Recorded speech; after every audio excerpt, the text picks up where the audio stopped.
as in red.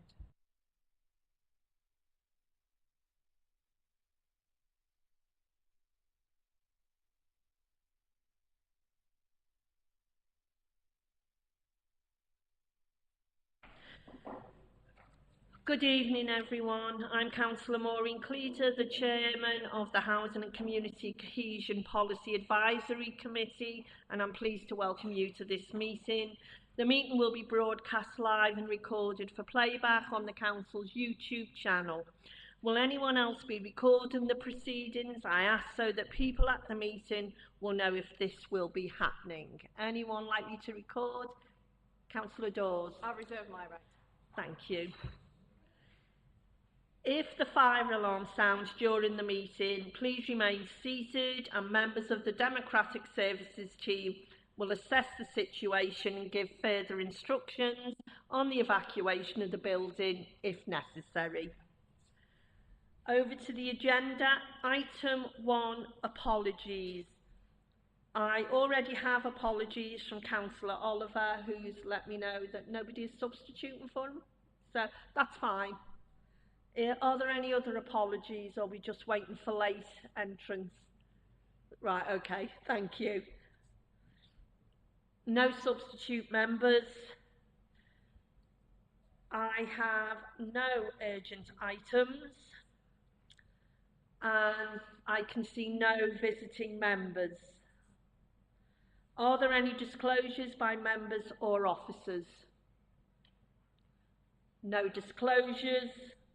We're on a roll. Are there any disclosures or lobbying? No disclosures. Item 7, to consider whether any item should be taken in private because of the disclosure of exempt information, or should I say possible disclosure. I move that all items be taken in public. If members wish to discuss the information contained within the exempt appendices to item 14, Gypsy and Traveller Site Identification Process, and item 15, Property Acquisition, it will be necessary to move into closed session due to the likely disclosure of exempt information for the reasons specified on the papers, having applied the public interest test. Is that agreed? Yeah, and I'll do what I normally do. We'll go through the white papers first, and if anyone's got a question, save them to the last. Yeah. Item 8, minutes of the meeting held on 10th of June. Are there any comments on the accuracy of the meeting? Councillor Dawes. Yes, I noted a slight discrepancy in the, so I think we've noticed that I wanted to be notified on Springfield site that I wanted most of the accommodation to be reserved for people of very disabled backgrounds that will not necessarily need a car because they're in a town centre and it's a prime position for them to have access to all public transport and services. So I wanted to record it.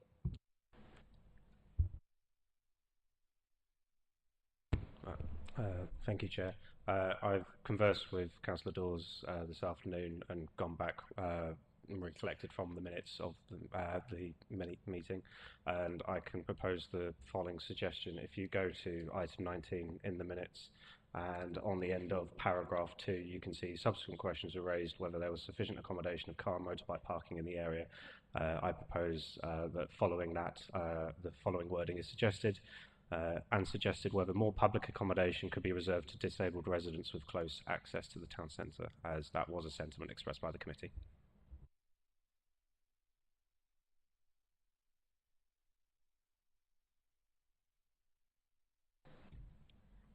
We'll make the necessary adjustments.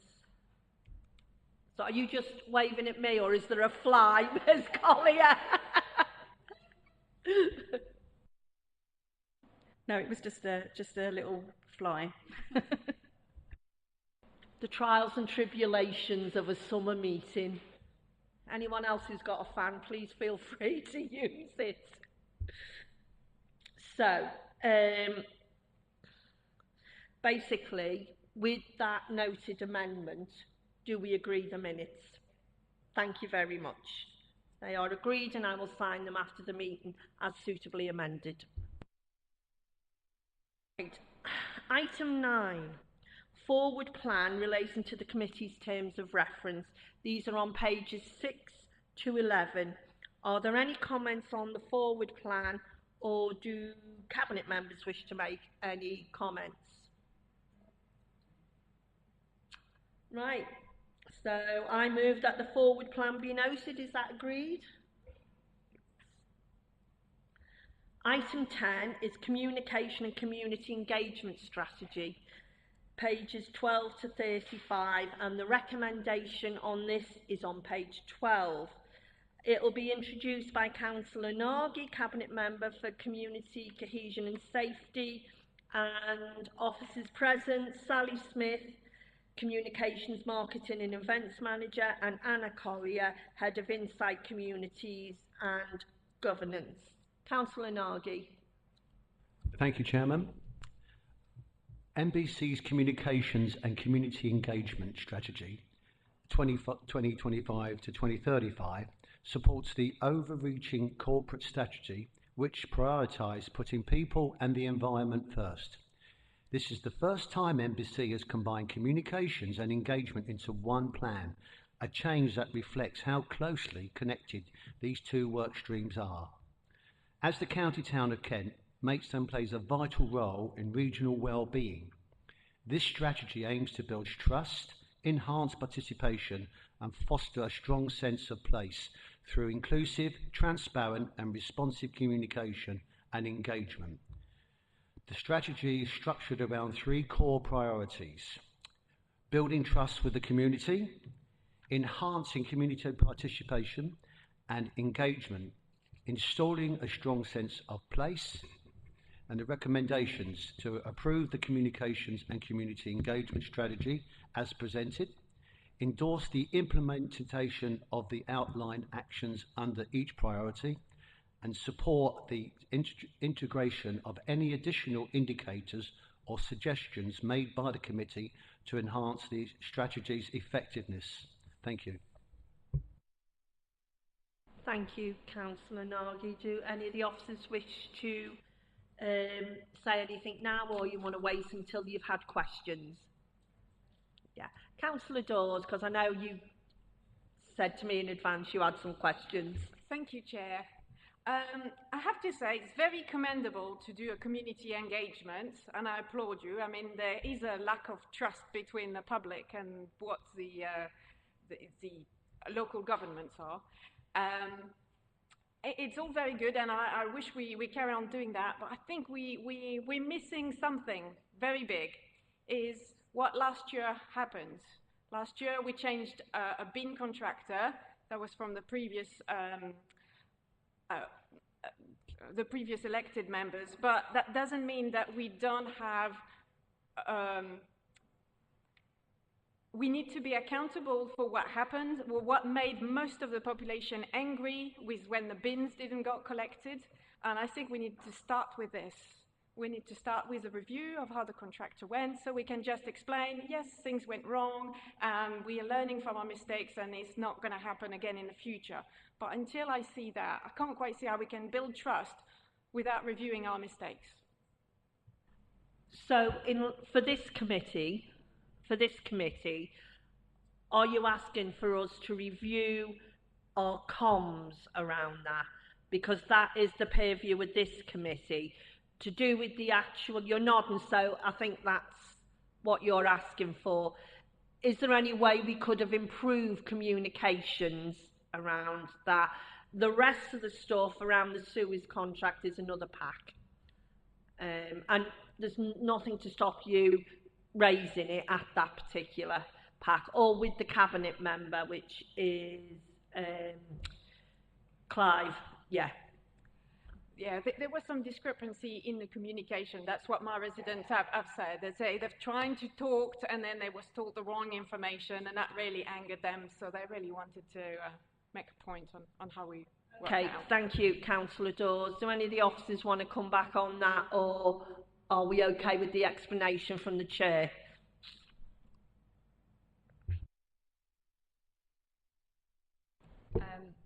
So what I would say is we do cover crisis communications in a communication engagement strategy. You are spot on in terms of it is in those points where we need to be at our best and clearest, and certainly we did look at lessons learned as a result of what happened. So I'm happy I can circulate some information via email on that particular matter, and I can see if we need to work anything into this strategy in case we've missed anything before it goes to Cabinet. If the committee would like me to do that, I can take that forward if it's a recommendation. Thank you. Sorry, Councillor Wales, you indicated. I just wondered if I might make an observation.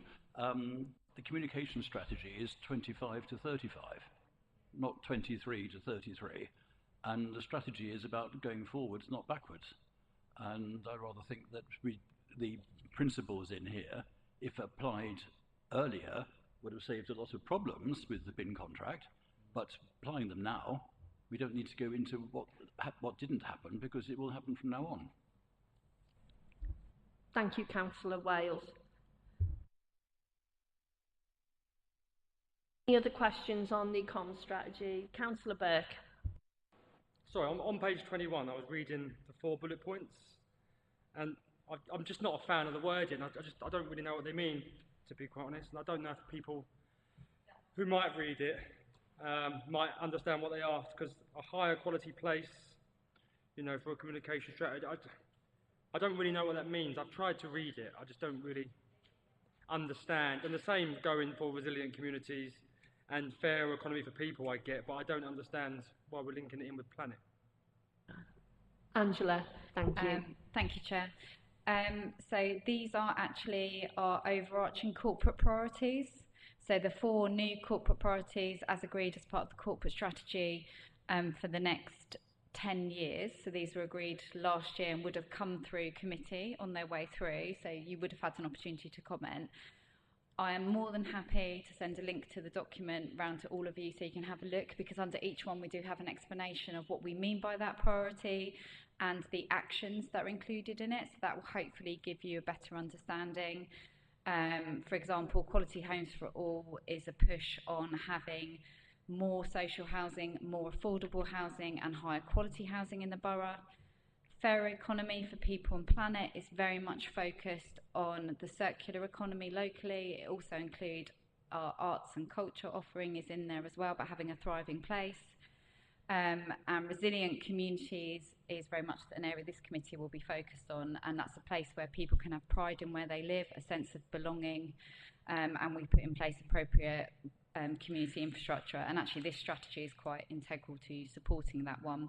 And with the first, the high quality place adapted for a changing climate, that really is all those green initiatives that are coming through to make sure the borough is ready and resilient when it comes to climate change and is somewhere people want to live and has a good quality of life. But I'm happy to circulate the document round for members' information. Councillor Burke, you all right with that answer? Yeah, thank you. Other questions? Councillor Wales. Something which has just occurred to me, and I know I've had a previous opportunity to ask this, but I'm afraid I didn't. Just to say, with regards to housing, there will be a big need for engagement in the consumer standards work, and we need to find a way of establishing that in the system somewhere. So if we can just incorporate that somewhere, because the consumer standards requires us to have tenants, residents, consultative bodies and things, so it's a good way of linking the two. I'm sure you've thought of it, but I thought I'd mention it. It's been raised with me already by John Littlemore. So we have had some initial conversations, but it's worth reminding so that it doesn't fall off the radar. Glad to be of some assistance in this pack to our cabinet members. Right, on that basis, I see no other questions. Oh, sorry, Councillor Kadaka. Thanks, sir. Just a quick one. In terms of the communications and engagement, there's a lot of talk about the social media and then the very much media. But how are we going to engage those communities or the people which not necessarily that want to or got the access to those media? Because I'm really struggling to find that sort of the capturing it here. Thank you.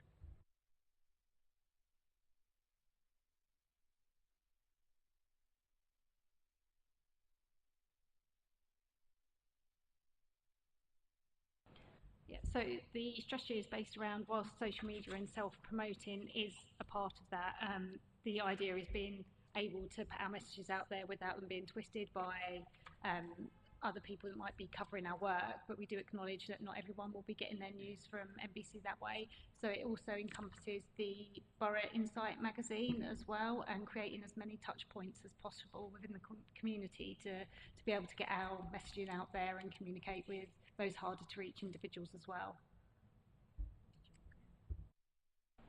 And on community engagement, there is the second aim down is to ensure that all communities are supported and encouraged to participate effectively.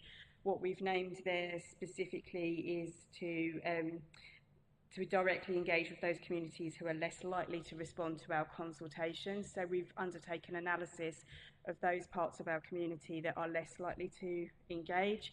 And we've already started projects to reach out to those communities, and we have to take it piece by piece because it's quite a substantial amount of work, but we've already done some work to directly reach out to our Muslim community and to understand what the barriers to that engagement is, what are the specific reasons for them perhaps either not engaging in our consultations or not trusting to engage in our consultations, and how can we reduce those barriers and undertake, say, maybe some more proactive action to engage with those communities. What we've learnt from that is that actually sometimes the barrier is that they want to know specifically from us a very personal invite to engage, to understand what it means for them to engage, what we want to know from them, and what are the direct actions that we may that we'll be taking afterwards if they take the energy to participate. So that means shaping our engagement in a slightly different way, and we've got to work out how we do that to encourage those communities, but also to make the best use of our resources and sometimes limited time. Thank you for that, Anna. I can recommend working with the Southeast Asian. There's a group, and that makes sure you get the women's voices heard as well.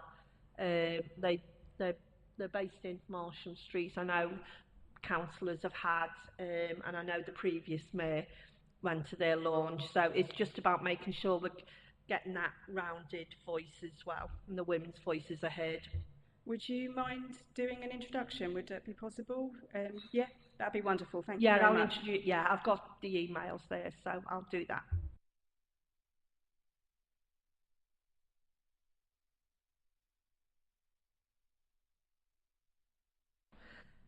Right, are there any more questions? Oh, Councillor Dawes. Thank you, Chair. I just noticed I forgot one of my questions. I noticed on page 26, it's talking about the Barra magazine, and am I reading one edition of the Barra magazine per year? Does that mean we're dropping down from 2 to 1? So thank you, Chair. So previously we funded 2 editions per year, but that's been via UK Shared Prosperity Fund. So as that funding has dropped off, we have got funding for an additional year, but we haven't chosen to focus it on Borough Insight. So we had one edition that was specifically town centre and events focused. That was funded by UK Shared Prosperity Fund, and then one edition has been funded from the base budget. So we've returned to one edition from the base budget as a physical printed edition. Right, any more questions? Councillor Rodwell, and then Councillor Kadaka. Yeah. Yeah, just following up regarding the once a year publication.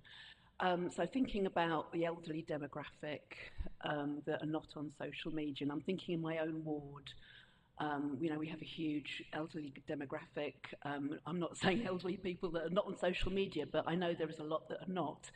So my concern that it's gone down to 1, if that is the only tangible way that people are going to be able to access events and what's going on and communications that are important, is there any scope for any sort of flyers or anything to keep people engaged? Because is the Insight magazine the only thing through the door through the letterbox that people are going to be able to read that are not on social media?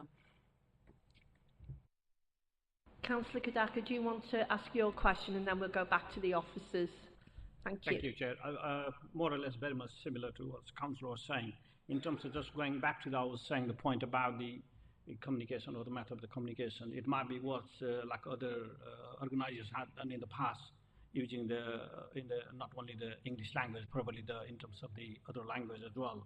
It will be like a flyer or leaflet or even the social media. Sorry, did that help? So in terms of the language, because they not necessarily all the other minority or the group which not have the understanding about the language, it might be worth just looking like other organizers have done in the past, like their language flyer or the leaflet. That would always helpful. While we are on page number 26, just the minor observations on the, it said ensure all the social media queries responded within 24 hours. Just wondering that how realistic it is. Thank you.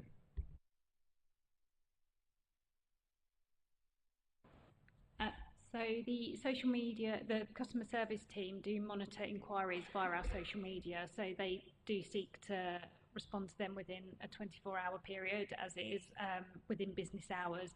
And you also get an automated response whenever you contact us via social media. So customers will get a response. It might be with a bot initially and then followed up by customer service, but it's quite realistic because it's an automated response. Right, thank you. Are we... Sorry. Sorry, I apologise, I hadn't answered your question. So we do have a number of notice board around town which are updated regularly. So there is that other touch point for being able to update our comms externally like that. In terms of through the door, I don't believe, as far as I'm aware, we have anything else that goes through the door. No, unless it's commissioned specifically. But Just a quick question for you, Councillor Rodwell. How used is the Allington Library? For those that are able to access it from the Waitrose side, a lot of people can come over, but I don't know about the Palacewood side. I mean, there's a church, there's St Nick's, yeah, but not everybody is mobile and not everyone is, no. you know, I'm a little bit concerned that that's the only means that a certain demographic can be reached. Okay, because I've been in a discussion today about community governance review, and part of that is about if we take out regular newsletters and drops as councillors, maybe we can facilitate delivering a leaflet with that as well, and maybe put that down as, you know, something for consideration. Rachel? One suggestion, I mean, maybe that's something as local ward councillors that we can take up. So that might be somewhere where we can bridge that gap, because I feel that there's a lot of people that are not going to be reached. So yeah, that might be something for us to do. Yeah, and obviously that helps with the costs as well. If you just give us the leaflets when we're doing our normal rounds, I need an awful lot of steps to lose some weight, that's all I can say. Sally? I was just going to mention, hopefully the councillors are receiving a weekly update about our key comms, and encouraging you to share as much as possible. So anything you can incorporate into your comms with your constituents would be fantastic and well received. And if vice versa, if there's anything that you're doing that you want to share on our channels, we're very open to that as well. Thank you. So I've had now, sorry, Councillor Dawes.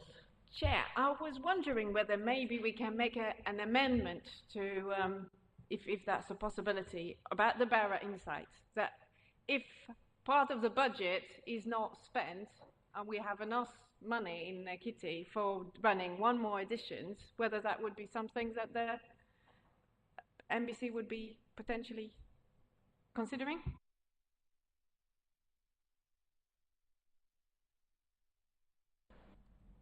Well, you can put it as an amendment, but I doubt very much there'll be any money left at the end of the year. But feel free to put an amendment in to say if there is surplus budget that will facilitate an additional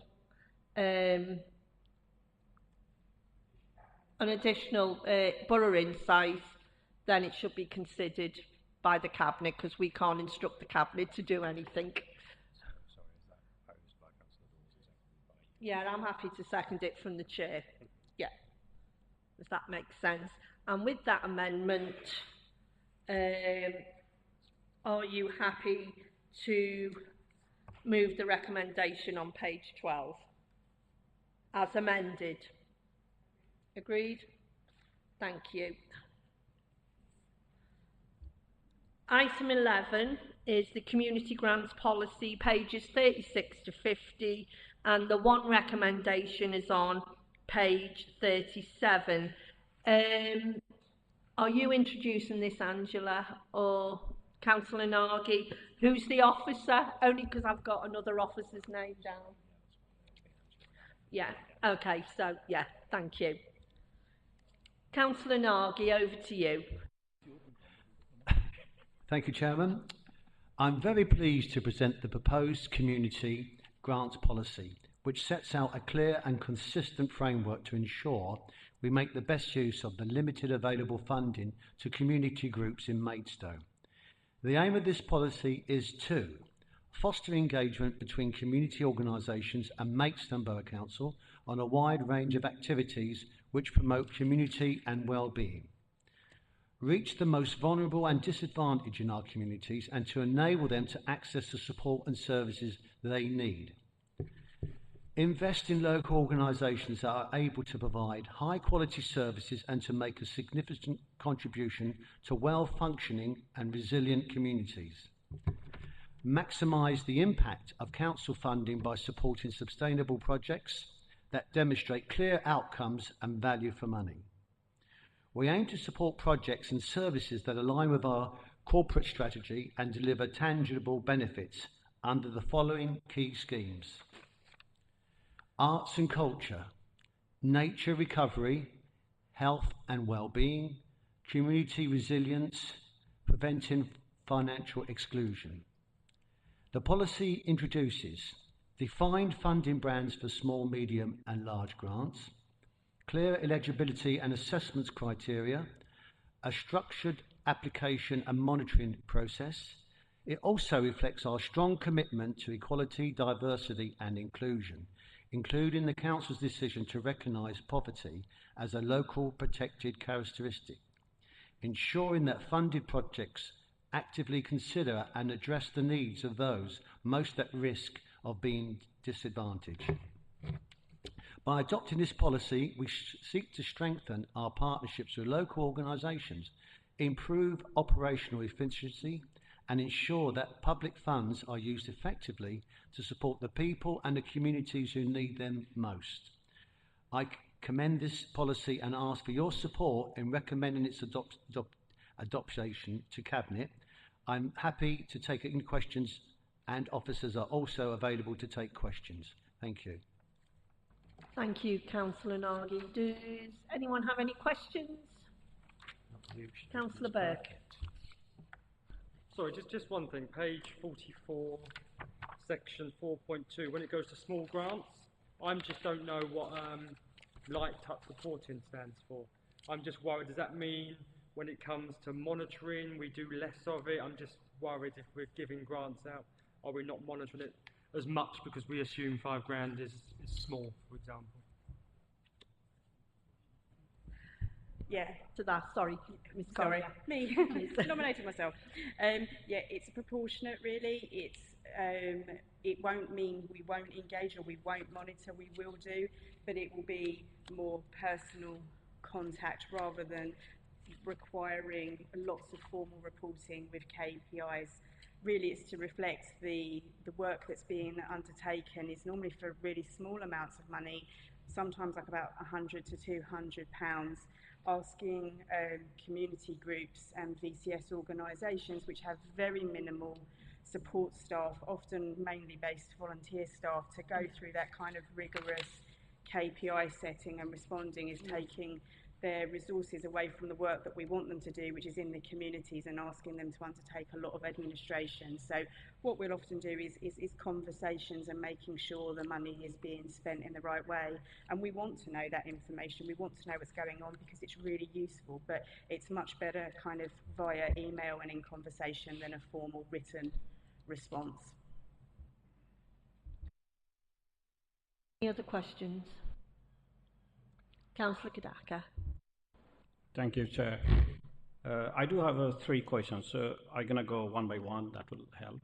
The first of all, page number 45, the section 5.1. In terms of eligibility, it said about CIC communities. CIC will be considered on a case-by-case basis.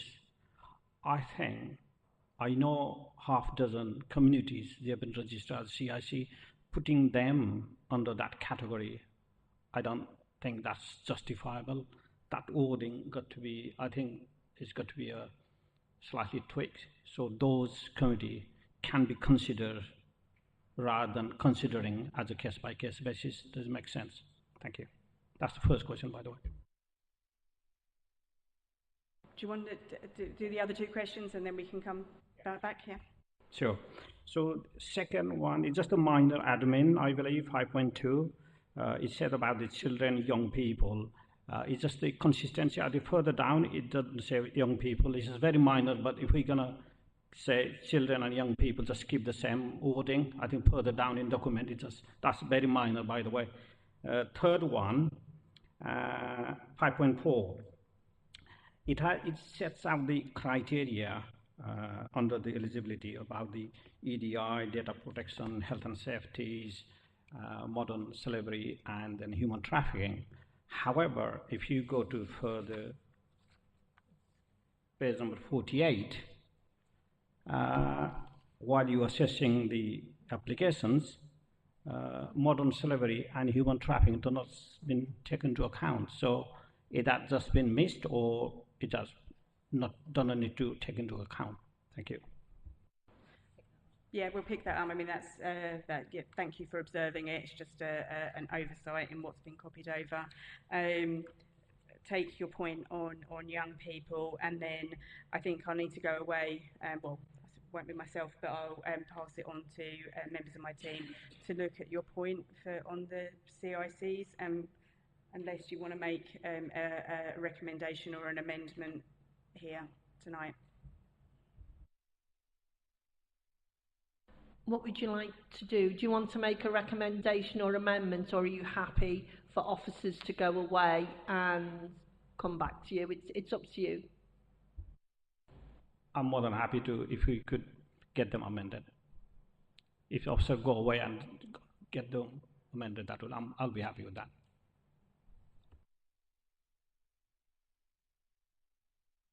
Thank you. I take your point, because CICs come in many sizes. Some are really big and some are actually quite small. Yeah, take your point. Thank you very much for raising that. If there are no other contributions, can we agree the recommendation on page 37? Noting the points not as an amendment, but officers will get back. We'll reflect that in the minutes. Yeah. Thank you. Is that agreed? Thank you.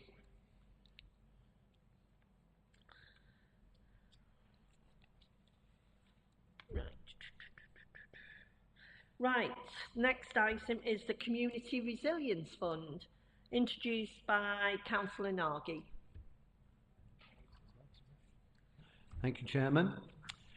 An annual sum of £60,000 has been allocated to deliver grant funding to support resilience in the community as part of the Corporate Strategy 2025 to 2035 a year, one action plan. The Council has supported projects and initiatives with this focus for some time, recognising that resilient communities are stronger, safer and healthier communities. Examples of some of the past projects supported are highlighted on paragraph 2.3 in the report. They include increasing access to counselling services, provision of warm spaces, and a breakfast club for older men suffering from loneliness and isolation.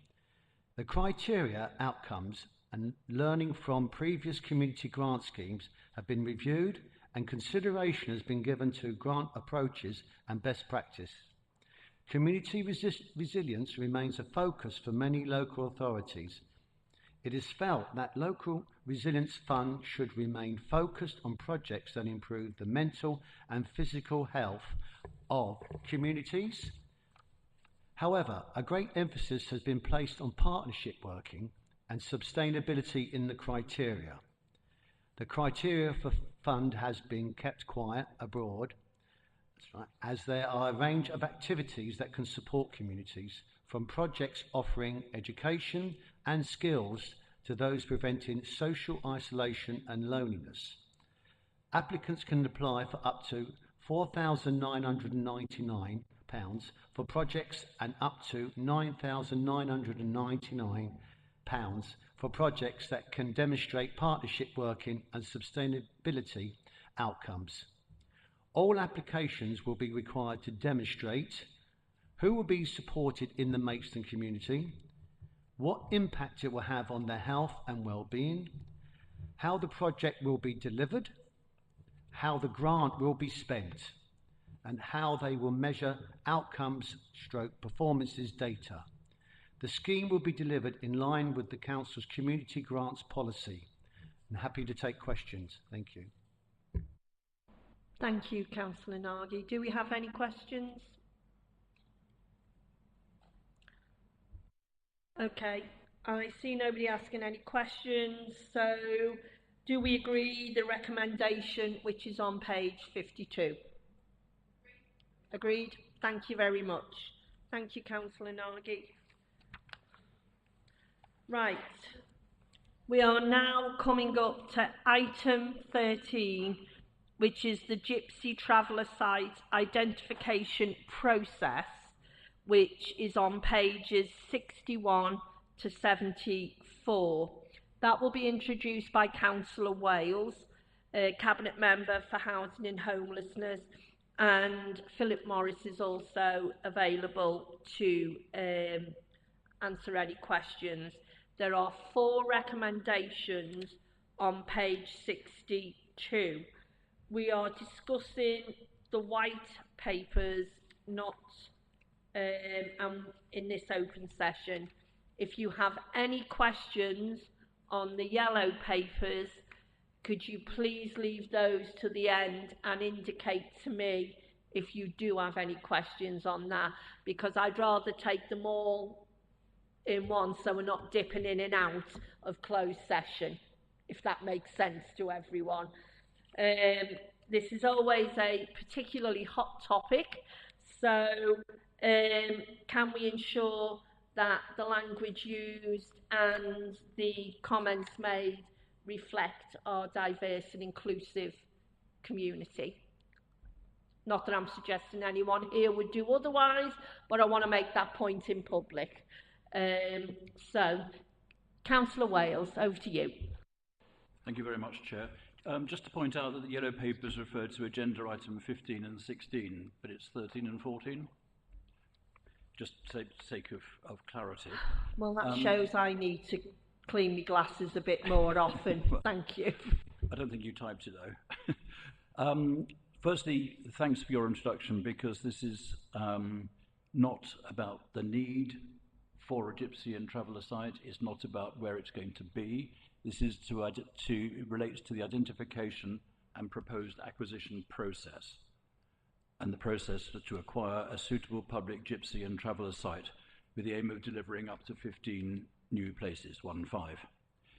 The delivery of additional site remains a key Cabinet priority to address the shortfall in available pitches, as highlighted in the recent Gypsy and Traveller accommodation assessment. The report covers the intended process, timeframe and methodology of identifying a suitable site and stakeholder engagement required to deliver it successfully. Funding sources have been identified and ring-fenced in the budget, but it's not known yet at this stage whether any grant will be available to assist in the delivery of the site. Once the site is identified and acquired, MBC will manage and deliver the services as it does currently to the 2 other sites held in our portfolio. Do we have any comments? Councillor Burke. Sorry, I still class myself as new, so I don't know too much about all of this, but on page 65, 2.2, it says, we need an additional 529 pitches by 2040 to satisfy the growing demand. Just so I understand, why do we have to satisfy the growing demand? You know, for example, if we have no space to do it, can't we just say we have no space to do it? Or are we obliged to find the additional spaces? Just so I know. I can answer that one. Yeah. Under the Housing and Planning Act 2016, it places a duty upon the local authority to carry out the assessment needs, and therefore that sort of falls under our remit. Where do we stand if we think actually we can't identify spaces? Is that a legitimate defence to say actually we can't meet the demand, or do we still just have to? Mr. Morris. So there's two sort of prongs of attack here. One is to allocate sites or to find sites through the local plan and under the call for sites. So every few years the council and the planning department or the planning policy team will run a call for sites whereby people can come forwards with sites and they can promote those for housing development or for whatever use they want to, and this will also fall under that use. It's then up for the planning department to decide whether that's a suitable site, and then that enters into a green list and then becomes adopted, and then they can deliver sites. So that's one avenue. This is a completely different avenue, and this is what we're calling as windfall sites. So we're looking to go out actively and search for a site which we feel would be suitable and deliver it in that way. So it's a slightly longer and harder way of doing it, because it does depend on obviously availability of land that's out there on the marketplace, and so yeah, that's the two options. Thank you very much, Mr. Morris. Anybody else want to contribute? Councillor Dawes. Thank you, Chair. It's on page 69. I was wondering, it's on paragraph 7.5. It says it is anticipated that the site's rent is around £100 per pitch per week.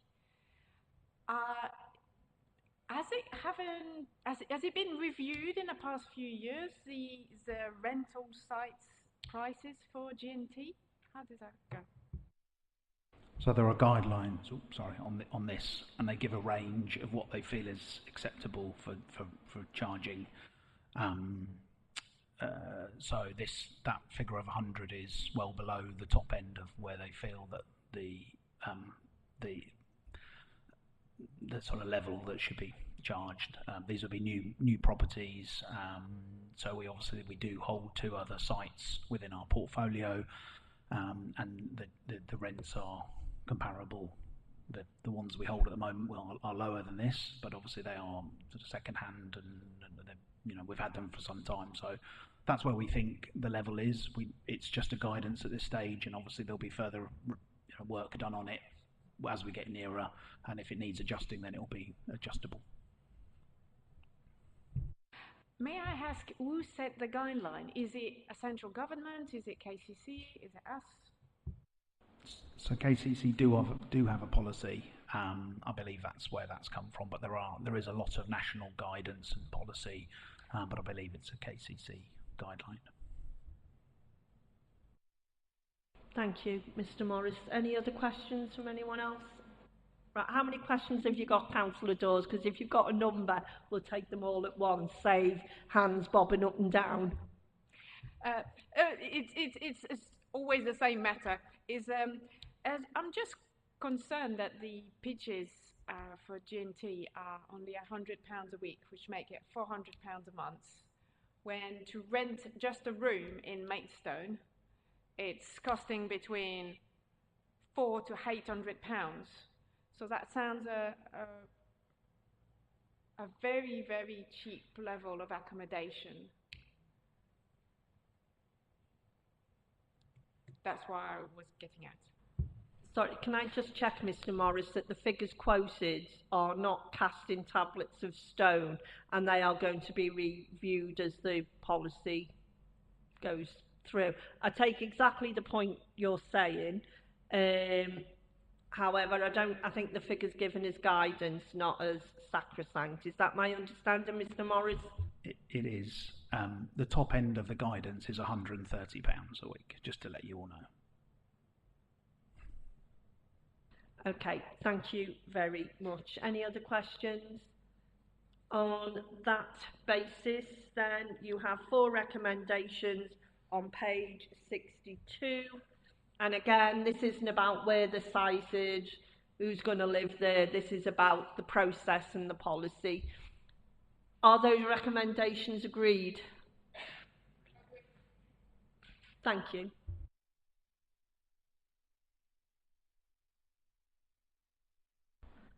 Item 14, Property Acquisition Council House Building Programme. Good news. Pages 75 to 81 with 4 recommendations on pages 76, and Councillor Wales will be introducing this with any sort of clarification needed if necessary from Mr. Morris. Councillor Wales, over to you. Thank you very much. It's always a pleasure to be able to report on good news, particularly if it's one a windfall. This item relates to the proposed acquisition of a rural exception site with the potential to deliver 8 homes within close proximity to a rural settlement and amenities. The site does not have planning permission currently. However, the acquisition is on a subject to planning basis, which will be obtained by the existing owner, a local housing development company. The report covers the acquisition on the basis of delivering 8 houses as affordable rent. This follows the completion of a housing needs assessment, which identified the need for 20 homes within the parish, with this proposed development going some way to meet this local need. The majority of the homes have 2 car parking spaces and will be delivered with EV charging points. Homes England grant funding will be applied for post-acquisition to assist in the cost of delivering these homes as affordable housing. This proposed acquisition provides Maidstone Borough Council with a good opportunity to acquire a rural exception site with a view to delivering homes for local people, providing high-quality living accommodation in a rural location. So I commend the report and the recommendations. Thank you, Councillor Wales. Anybody have any questions on this report? I think obviously we've all been concerned about the ability to have affordable housing for people who live in rural communities, and as someone who has 2 sons living at home with although I'm not in a rural area, any additional housing for local families is very welcome. Do we have any questions at all? Councillor Dawes. Unfortunately, I think my questions is within the yellow papers. In the appendix. Right.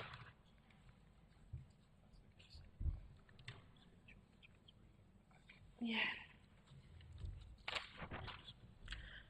Right, I move that the public be excluded from the meeting for the exempted appendices, item 14, property acquisition, council house building programme, due to the likely disclosure of exempt information for the reasons specified, having applied the public interest test. Is that seconded? Seconded. Is that agreed? Agreed. Agreed. Just need to wait until we go into closed session.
back to YouTube.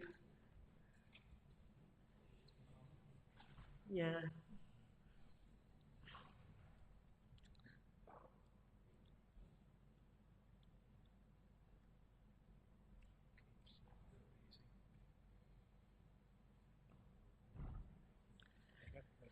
Right, and we're back. Thank you very much, everyone. So, in light of the discussions we've had, are the recommendations on page 76 agreed? Agreed.